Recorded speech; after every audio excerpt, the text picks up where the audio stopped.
We are the ministry of the real truth, and in our downtime we're kicking it back, relaxing, and we decided to watch this documentary titled The Bible is a Trilogy. Unfortunately, we can't play it in segment or its entirety, as we'd incur a copyright claim or copyright strike.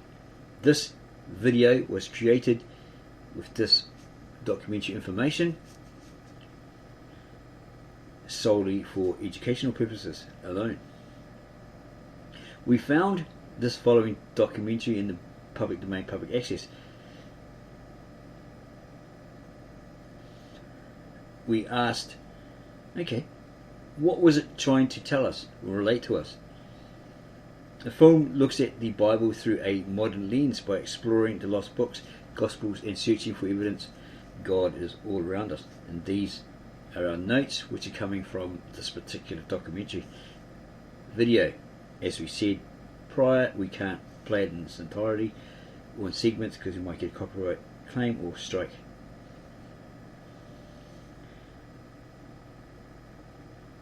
What was it trying to tell us? Trying to relate to us? This documentary looks at the Bible through a modern lens by exploring the lost books or Gospels and searching for evidence God is all around us. Note, many of these said lost books or Gospels are Gnostic in origin and deemed pseudepigrapha, meaning that they're not actually true. Someone's writing in their style, not necessarily false, but the Council of Nicaea in 325 AD, etc. thought, nah, it's not the kind of books we're going to put in the canon, so we leave them out. These are considered or are deemed pseudepigraphas as well by today's modern experts, top scholars, theologians like Bart D. Ehrman and so forth. They basically know when they were written, but they can't identify who the actual author was.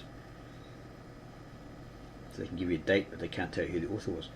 The Reformation promised freedom from our part in the wall, but all we got was a lead role in a bunch of cages.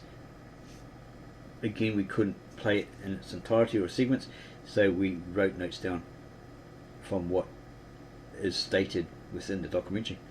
The Reformation promised freedom from our part in the wall, but all we got was a lead role in a bunch of cages. The institutions failed, whether they're religious or not, no matter what. The divisions brought forth more divisions. The Enlightenment promised to give us a reason, a path where we could pull ourselves up to see light and truth for ourselves in whatever way we saw fit.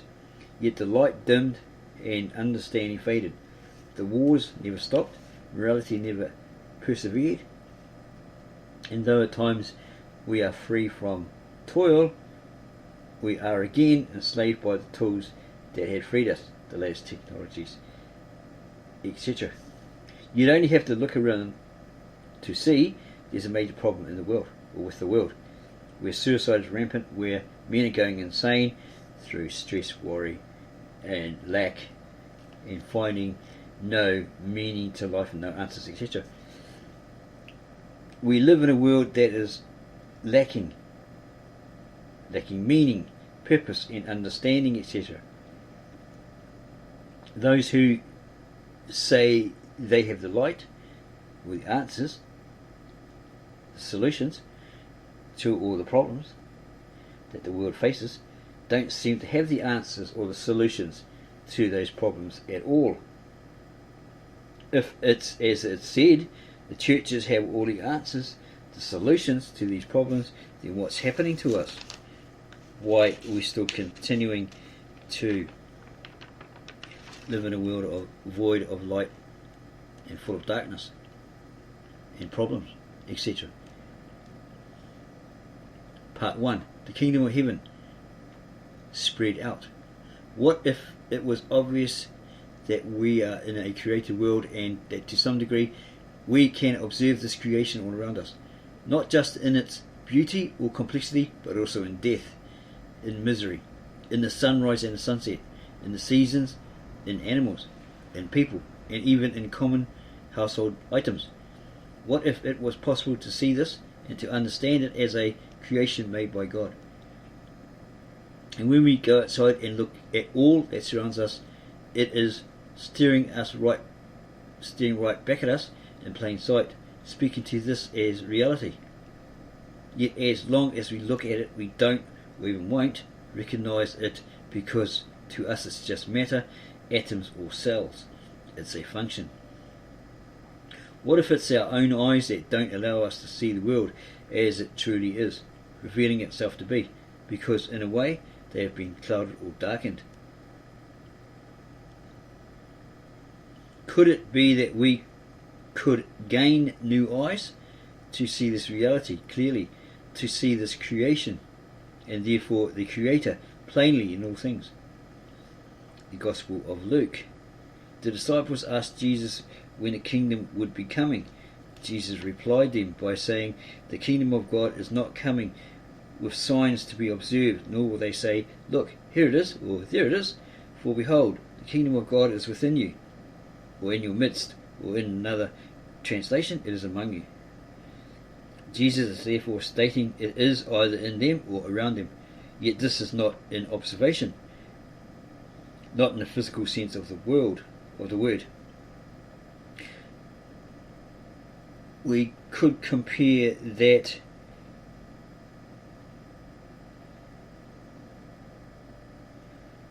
verse with the original ancient Galilean manuscripts translated into the nearest English equivalent by the native-born Aramaic-speaking translator Victor and Alexander. The documentary continues the same question the disciples asked in the Gospel of Thomas, saying, this is in 1:13, saying 1:13, "The kingdom wouldn't come by waiting for it. It will not be a matter of saying, 'Here it is,' and 'there it is.'" So basically the same utterance, right? Rather, the kingdom of the Father is spread out upon the earth and we don't see it. Men don't see it. No, don't forget, again, this is an excerpt from the Gospel of Thomas, deemed Gnostic in origin and pseudepigrapha, therefore left out of the canon, the Bible, etc., and deemed by the top scholars, theologians such as Bartholomew Ehrman, as pseudepigrapha. The two quotes seem to be making a similar case. Jesus stating the kingdom of God is spread across the earth, yet men do not see it, or you could say realise it, or realise this. Again, it's not seen by observation looking here or there, or saying it's there, or it's here.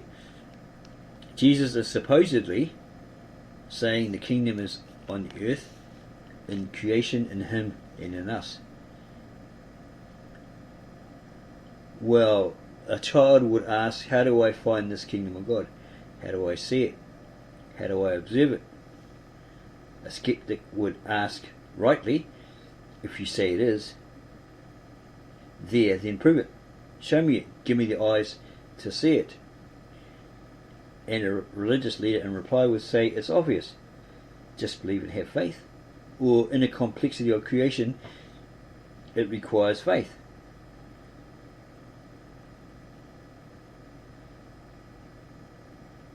And in a way it must. But in reality we only give ourselves and others platitudes.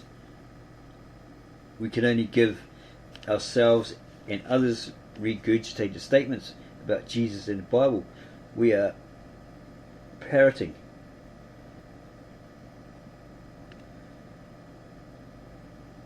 To that which contains light, but we are not able to turn it on and reveal these things to them, or even to ourselves. And maybe there's actually a reason for this. What if the key to seeing a kingdom and even the true reality of creation and meaning can only be gained by having a new pair of eyes? That is, a set of eyes that can see spiritually. And what if it takes seeing things spiritually to actually see them as they truly are, to see the kingdom and creation for what it really is, and to see yourself and others as they really are, to actually understand truth, the truth of all existence and life itself. Definitely a bold claim.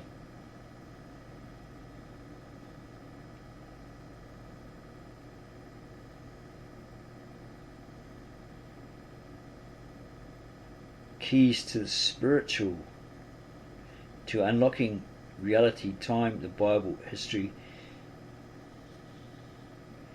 etc.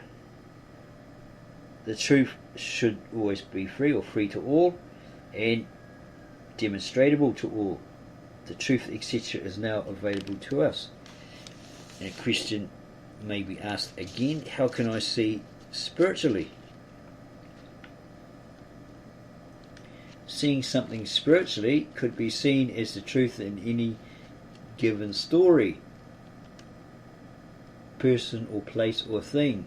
The true meaning of a film, a piece of art, the true spirit of what something or someone is trying to say, or that the characters are really trying to say. The parable that the characters of the story are acting out, rather than the actions and the characters as they are on the surface level. Not too sure what that actually said. There's a terrible notes here, this last part here. Okay, so I'll leave it at that. So if you found that really interesting, then apart from that badly written end note, subscribe to our channel, give us a like, add your comments below, and then go share this video with your family, friends, church friends, neighbours and others. This is a video about this documentary, The Bible is a Trilogy, and go watch it at Tubi. It's in the documentary section. It's actually very good. It's quite long. It's like 2 hours 17 minutes and 22 seconds, and it covers a hell of a lot, and it made us realise we need to focus more on the spiritual, not the spiritual in the sense of having the spirit, and that's it. It actually goes really, really deeper than that. It's to do with the parables, allegorical, metaphorical, etc. Fully understanding them, like that guy, I'm not too sure if his name's Rocco, but his last name's Erico, or something like that. He's a translator of the Aramaic Eastern Syriac Peshitta, and he basically, again, we're repeating ourselves, he says, like most Christians in that, see the scriptures where Jesus is supposed to come back, and he's seen on a cloud by everybody, the whole world, and he comes back with his angels, etc. But in the Eastern mindset, the Aramaic language, etc., translated into nearest English equivalent, it actually means that he's seen amongst the people, the crowds, right? He dwells amongst the people, and then he's seen that way, as he was when, or before he was baptized by John the Baptist. He was walking amongst the people, but they didn't see him, but John pointed him out, right? They didn't, well, they probably saw him, but they didn't recognize who he was, didn't know who he was, until John pointed it out, or tried to indicate, this one that walks among us, he's the light of the world, etc., etc.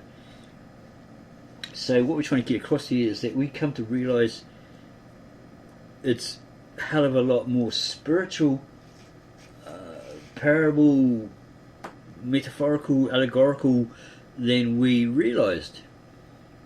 So we're going to spend some more time on it to try to fully understand this spiritual, allegorical, metaphorical, parable, literary depth better, and we'll bring what we discovered once we fully get our heads around it to you in part 2. So look out for that one. Thank you for taking the time to watch this, our latest video upload.